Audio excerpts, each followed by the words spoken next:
Fala pessoal, sejam bem-vindos a mais um vídeo. Hoje nós vamos falar do fundo imobiliário Tigar 11, né? O fundo imobiliário aí que ficou muito famoso por conta dos altos dividendos, né? Na verdade, fundo imobiliário não são dividendos, são proventos, tá? Ou rendimentos, melhor dizendo. Mas o pessoal acaba se confundindo com a nomenclatura dividendo que vem de empresas e não de fundos. Mas acaba sendo a mesma coisa, é um dinheiro que cai na conta do investidor. Então, hoje nós vamos falar de mais um fundo imobiliário, não vou me estender muito aqui na introdução, né?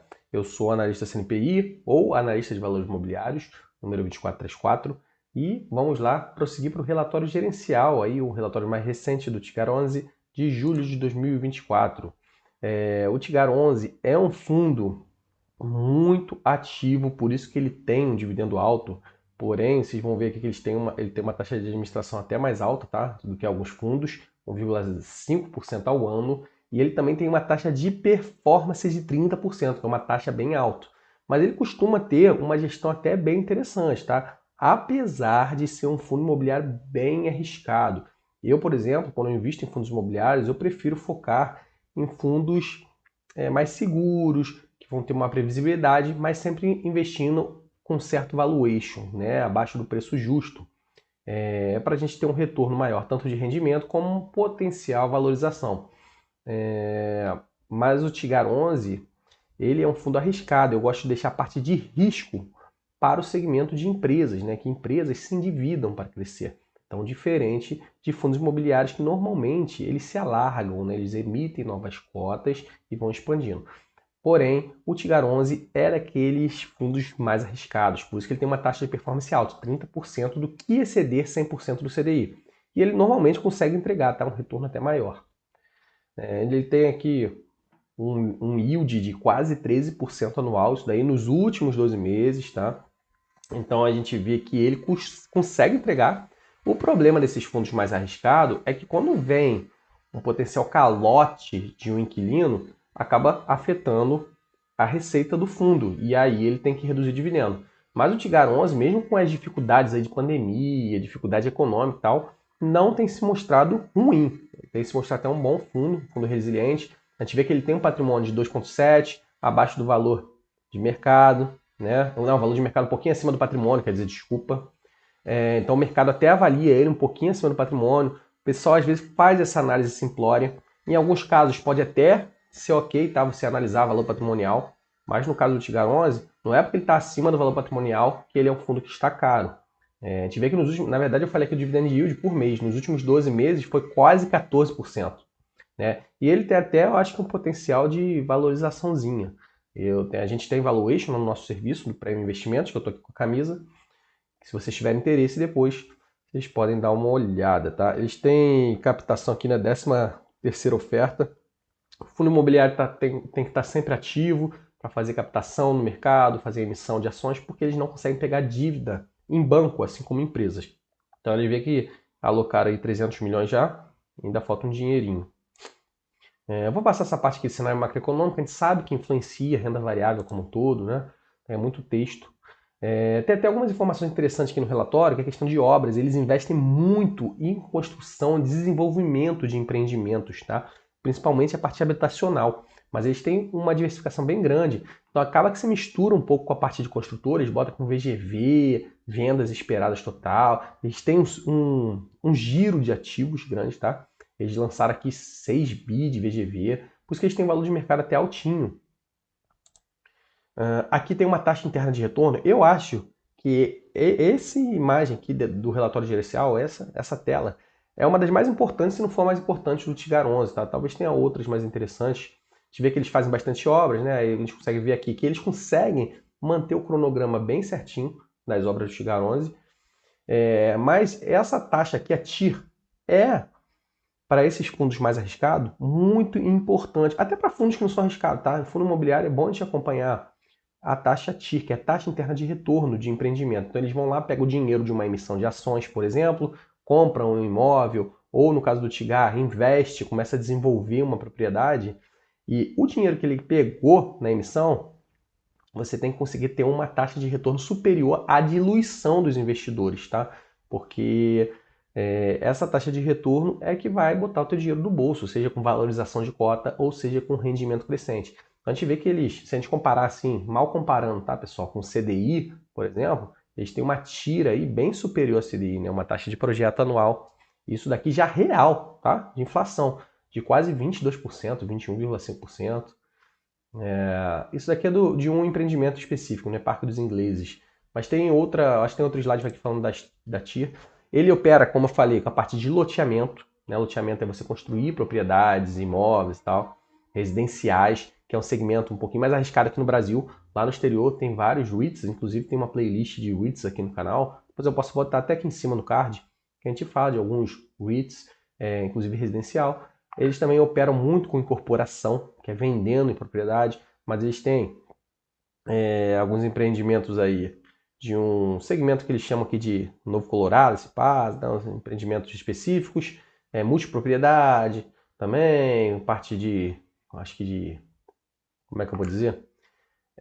Lajes, crédito também. Então eles têm uma diversificação ampla, tá? Por mais que seja mais arriscado. Essa parte do loteamento é mais arriscadinha, tá? Em fundos imobiliários.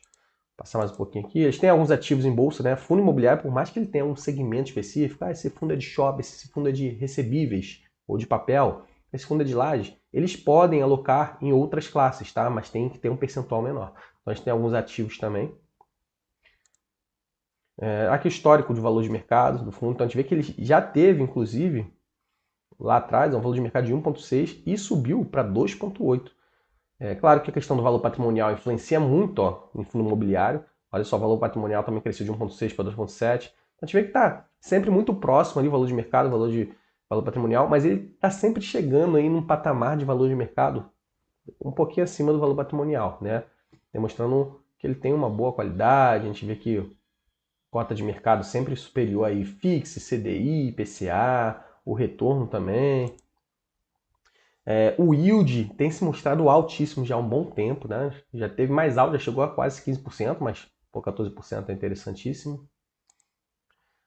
Aquele que desde o papel, né? O fundo que é bastante negociado. Infelizmente, muitos investidores vão para fundo imobiliário, até para ações, por conta do dividend yield.